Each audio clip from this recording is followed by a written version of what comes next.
All right, you ready to return and find out if Mercy Watson's going to fight crime? All right, Chapter 6. "That there," whispered Leroy, "is a big pig." He reached into his shirt pocket. He pulled out a butter barrel candy. He unwrapped the candy and put it in his mouth. Leroy thought. It might be a good idea for this cowboy to hit the trail. He is not very smart, is he? He's seriously going to stop and eat candy when he should be giddy up and going, right? And I don't know why I'm telling him to giddy up and go. I want him to be caught. He picked up his bag. He stopped. "Oh, shucks," said Leroy. The pig was blocking his way. "There's no room to go around the pig," said Leroy. "There's no room to go under the pig. I guess I gotta go over it." The pig. I almost forgot the words, didn't I? Leroy stepped forward. He flung one leg over the sleeping pig. The pig moved. Leroy Ninker froze. Look at him. I don't think he's big enough to hop over that pig. Do you? I don't think so. Chapter 7. Mercy woke up. "Oink," she said. "Easy now," said a voice. Mercy looked out of the corner of her eye. The little man was on her back. Mercy stood up. "Steady, girl," said the little man. Mercy shook herself and the little man slid forward. "Whoa there," he said. Mercy smelled something. What was it? Butter.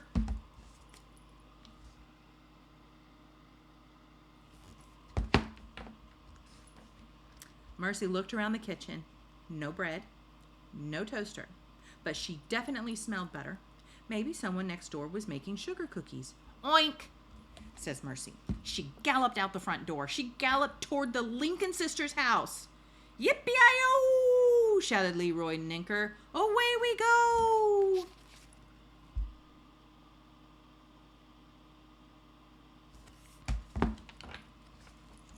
Chapter 8. Upstairs at 54 Decawoo Drive, Mrs. Watson woke up. "Mr. Watson?" she said. Said Mr. Watson. "Did you hear a noise?" said Mrs. Watson. "What sort of noise, dear?" Yippee-yi-yo sort of noise," said Mrs. Watson. "No, I did not hear a yippee-yi-yo sort of noise," said Mr. Watson. "You were dreaming, my dear." "I was?" said Mrs. Watson. "You were," said Mr. Watson. "Go back to sleep." Mrs. Watson was right.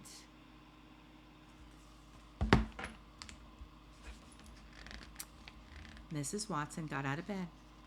"I think I'll go and check on Mercy," she said, "and then I'll go back to sleep." "Excellent," mumbled Mr. Watson. "A top-notch plan, my dear." And Mr. Watson started to snore.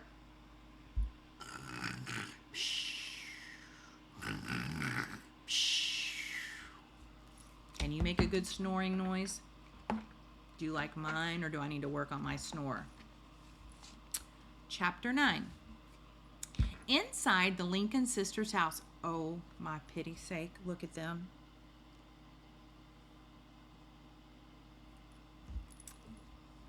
Inside the Lincoln sisters' house, baby Lincoln woke up. She went into her sister Eugenia's room. "Sister, wake up," baby said. "There's somebody outside shouting yippee-yi-yo." And let's just point out, baby is not a baby. Baby is an old lady. I mean, older than me.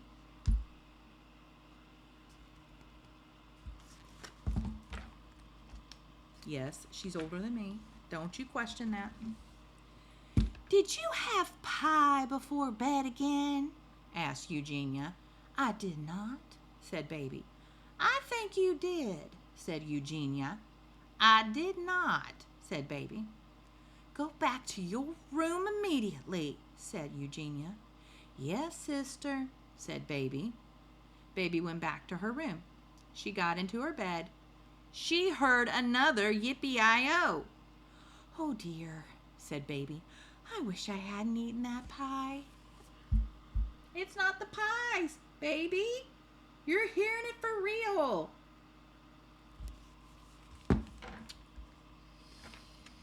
Chapter 10.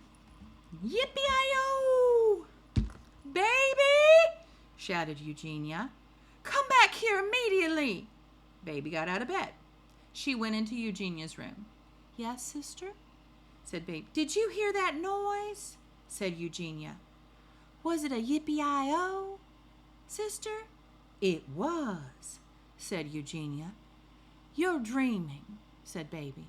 "Nonsense," said Eugenia. "Open the curtain." Baby opened the curtain. Together, the Lincoln sisters watched Mercy gallop across the lawn. They watched the little man on her back take his cowboy hat off and wave it over his head. "Yippee-i-o!" the little man shouted. No pictures here. I'm just going to say I don't really appreciate how Eugenia, the older sister, is talking to Baby, the younger sister. I don't know about you if you're the younger sibling in your house, but she's treating her like she doesn't know what she's doing. And she does. She was right the first time. Don't treat your younger brothers and sisters like that, right?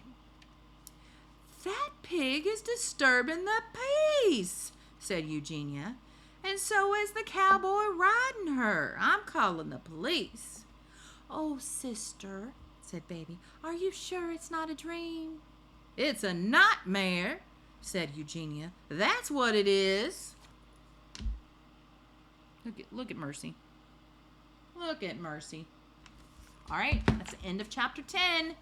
End of chapter 10. I hope you've been following along with your finger so you can see those words as I read them. Okay? All right.